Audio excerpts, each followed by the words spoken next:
Assalamualaikum warahmatullahi wabarakatuh. Saya Laras Lestianingrum dari kelas 11 MIPA 3. Nah, jadi di sini saya akan mengajak teman-teman semuanya untuk belajar tentang sistem ekskresi pada manusia.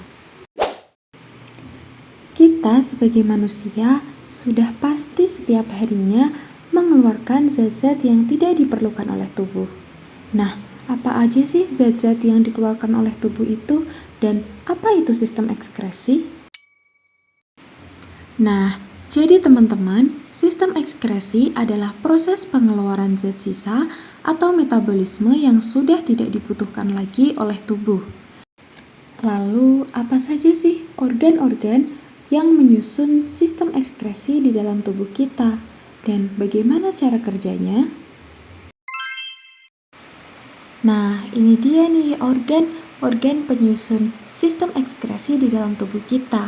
Antara lain ada ginjal, kemudian hati, kulit, dan paru-paru. Nah, langsung saja yuk kita ke pembahasan yang pertama, yaitu ginjal. Organ ginjal terletak di rongga perut sebelah belakang di bagian bawah hati, tepatnya di vertebrae 21 dan 22. Jumlah ginjal adalah sepasang, warnanya adalah merah keunguan, dan ukurannya sekitar telapak tangan. Fungsi organ ginjal adalah membuang sisa metabolisme, membuang zat berbahaya, mengatur keseimbangan air dan garam, mengatur tekanan darah, dan fungsi utamanya adalah sebagai tempat pembuatan urin. Nah, kita simak yuk bagaimana cara pembuatan urin. Nah, gambar tersebut merupakan gambar dari bagian ginjal yang digunakan sebagai tempat pembentukan urin. Nah, pembentukan urin ini dibagi menjadi 3 tahap, yaitu yang pertama filtrasi, yang kedua reabsorpsi, dan yang ketiga adalah augmentasi. Nah, setelah kita pelajari dari gambar, maka dapat disimpulkan bahwa tahap filtrasi adalah tahap penyaringan darah yang dilakukan oleh glomerulus dan menghasilkan urin primer. Tahap yang kedua adalah tahap reabsorpsi. Tahap reabsorpsi adalah penyerapan kembali zat-zat yang terkandung dalam urin primer yang masih diperlukan oleh tubuh, yaitu glukosa, air, dan garam mineral. Tahap reabsorpsi dilakukan oleh tubulus contortus proximal dan lengkung Henle, sehingga menghasilkan urin sekunder. Tahap yang ketiga adalah tahap augmentasi, yaitu penambahan zat-zat yang sudah tidak diperlukan lagi oleh tubuh, antara lain air dan garam. Tahap augmentasi adalah penambahan zat-zat yang sudah tidak diperlukan lagi oleh tubuh yang dilakukan oleh tubulus contortus distal dan tubulus collectivus yang menghasilkan urin sesungguhnya. Organ yang kedua adalah hati. Organ hati terletak di rongga perut atas bagian kanan di bawah diafragma. Organ hati tersusun dari 2 lobus dan dibatasi oleh jaringan ikat falciformis dan diselimuti oleh jaringan ikat kapsula hepatika. Organ hati berwarna merah hati dengan volumenya setelapak tangan dan berat sekitar 1,5 kg. Dalam sistem ekskresi, organ hati berfungsi sebagai penghasil empedu. Namun, organ hati tidak hanya berfungsi dalam sistem ekskresi saja, namun dia juga berfungsi dalam sistem sekresi, pencernaan, imunitas, dan penyimpanan. Nah, di dalam organ hati terjadi perombakan eritrosit nih teman-teman.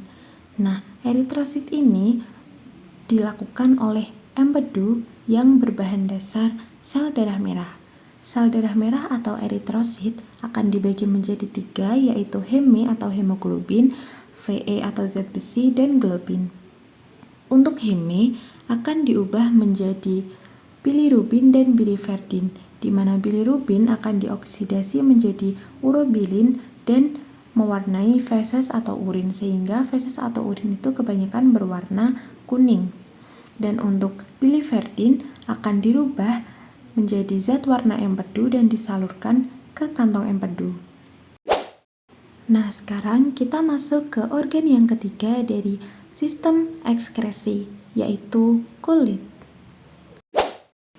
Jadi, kulit merupakan organ ekskresi yang paling besar karena organ kulit menyelimuti seluruh tubuh kita. Dalam sistem ekskresi, organ kulit berfungsi mengeluarkan keringat. Namun, tidak hanya itu, kulit juga berfungsi sebagai proteksi, metabolisme, komunikasi, dan pengatur suhu. Sebelum kita mengetahui bagaimana cara kulit mengeluarkan keringat sebagai fungsinya dalam sistem ekskresi, kita akan membahas terlebih dahulu susunan atau struktur dari organ kulit. Yuk, kita simak selengkapnya. Organ kulit terdiri dari 3 lapisan, yaitu lapisan yang pertama adalah epidermis, yang kedua adalah dermis, dan yang ketiga adalah hipodermis. Dermis terdiri dari stratum corneum, stratum lucidium, stratum granulosum, stratum spinosum, dan stratum germinativum. Untuk dermis terdiri dari pembuluh darah, akar rambut, ujung-ujung syaraf, kelenjar keringat, kelenjar minyak, dan lapisan minyak. Sedangkan hipodermis adalah subkutan atau lapisan di bawah kulit. Ini dia mekanisme pengeluaran keringat pada organ kulit. Pertama-tama, ketika kita terpapar sinar matahari yang sangat terik, maka akan terjadi peningkatan suhu di tubuh kita, dan itu akan menjadikan pembuluh darah melebar. Dan melebarnya pembuluh darah ini akan mempengaruhi hipotalamus, sehingga hipotalamus akan menghasilkan enzim bradykinin, di mana enzim ini akan mempengaruhi kerja kelenjar keringat untuk mengeluarkan keringat. Dengan dilakukannya penyerapan air, garam, dan urea yang terkandung dalam tubuh, maka kelenjar keringat akan memproduksi keringat sehingga tubuh kita akan menjadi berkeringat. Nah, itu dia mekanisme pengeluaran keringat dari tubuh kita yang terjadi pada organ kulit. Dan yang terakhir adalah organ paru-paru, di mana sebagai alat ekskresi atau organ ekskresi, paru-paru memiliki fungsi mengeluarkan zat-zat sisa dari proses respirasi, yaitu karbon dioksida dan air, di mana gas-gas hasil proses metabolisme tersebut akan diangkut oleh darah dari jaringan tubuh menuju ke paru-paru dan selanjutnya akan dikeluarkan dari tubuh pada saat ekspirasi atau menghembuskan nafas. Itu dia pembahasan kita mengenai sistem ekskresi pada manusia. Nah, bagaimana nih teman-teman? Apakah kalian sudah memahami bagaimana sistem ekskresi, apa itu ekskresi, dan apa saja organ-organ ekskresi serta bagaimana cara kerja organ-organ tersebut? Semoga kalian bisa memahaminya ya. Sampai di sini dulu pembahasan kita pada pertemuan kali ini. Semoga ilmu yang disampaikan dapat bermanfaat bagi saya dan teman-teman semuanya. Akhir kata, wassalamualaikum warahmatullahi wabarakatuh.